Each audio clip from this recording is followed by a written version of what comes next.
এক সপ্তাহের মিশনে আন্তর্জাতিক মহাকাশ স্টেশন আইএসএসে গিয়ে 9 মাস আটকে থাকতে হয় 2 নভোচারীকে। বোয়িংয়ের যে ক্যাপসুলে তারা মহাকাশে গিয়েছিলেন সেই স্টারলাইনারে দেখা দেয় ত্রুটি। নিরাপত্তার কারণে সময় মতো তাদের আর ফেরা হয়নি পৃথিবীতে। মাঝখান থেকে এ নিয়ে চলে রাজনীতি। তবে দীর্ঘ 9 মাস আন্তর্জাতিক মহাকাশ স্টেশন আইএসএসে আটকে থাকার পর অবশেষে পৃথিবীতে ফিরলেন 2 মার্কিন নভোচারী বুচ উইলসমোর ও সুনিতা উইলিয়ামস। 18 মার্চ বাংলাদেশ সময় বেলা 11:05 মহাকাশ স্টেশন থেকে পৃথিবীর পথে রওনা করেন বুচ ও সুনিতা। পৃথিবীতে ফেরার এই যাত্রায় ক্যাপসুল ক্রু ড্রাগনে তাদের সঙ্গে ছিলেন আরও 2 জন নভোচারী।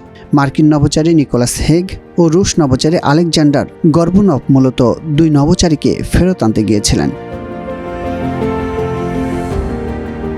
নাসা ক্রু 9 মিশন এর অংশ হিসেবে ক্রু ড্রাগনে ফিরতি যাত্রা শুরু করার 17 ঘন্টা পর এই 4 নভোচারী পৃথিবীর আকাশমণ্ডলে প্রবেশ করেন।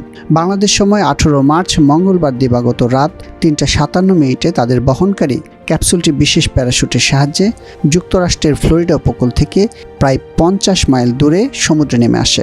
এর মধ্য দিয়ে শেষ হয় গত বছরের 6 জুন শুরু হওয়া মিশনের। বুচ সুনিতা দুজনেই যুক্তরাষ্ট্রের মহাকাশ গবেষণা সংস্থা নাসার অভিজ্ঞ নভোচারী ও মার্কিন নৌবাহিনীর অবসরপ্রাপ্ত পাইলট। ক্রু ড্রাগনের এই ফিরতি যাত্রা নিয়ে ক্রু 9 মিশনের কমান্ডার ও নাসার নভোচারী নিক হেগ বলেন, কি অসাধারণ যাত্রা।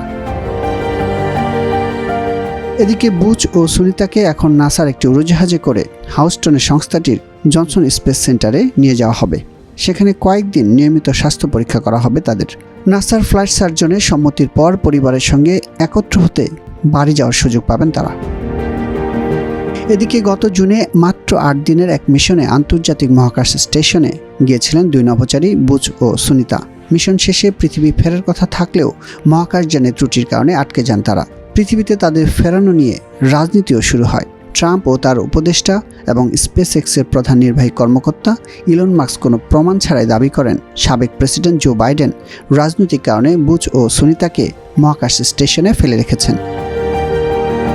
তবে এসব আলোচনা সমালোচনার মধ্যেই 17 মার্চ নাসার পক্ষ থেকে 2 নভোচারীকে ফেরানোর দিনক্ষণ জানানো হয়। তাদের ফেরাতে নাসা ও স্পেসএক্স ক্রু 9 মিশন পরিচালনা করে। মিশনের অংশ হিসেবে গত 14 মার্চ গ্রিনিচ মান সময় রাত 11:03 স্পেসএক্স ক্রু ড্রাগনের মহাকাশযান ফ্লোরিডার নাসার কেনেডি মহাকাশ কেন্দ্র থেকে যাত্রা শুরু করে। 29 ঘন্টা পর 16 মার্চ ভোর 4:04 দিকে এটি আন্তর্জাতিক মহাকাশ স্টেশনে পৌঁছায়।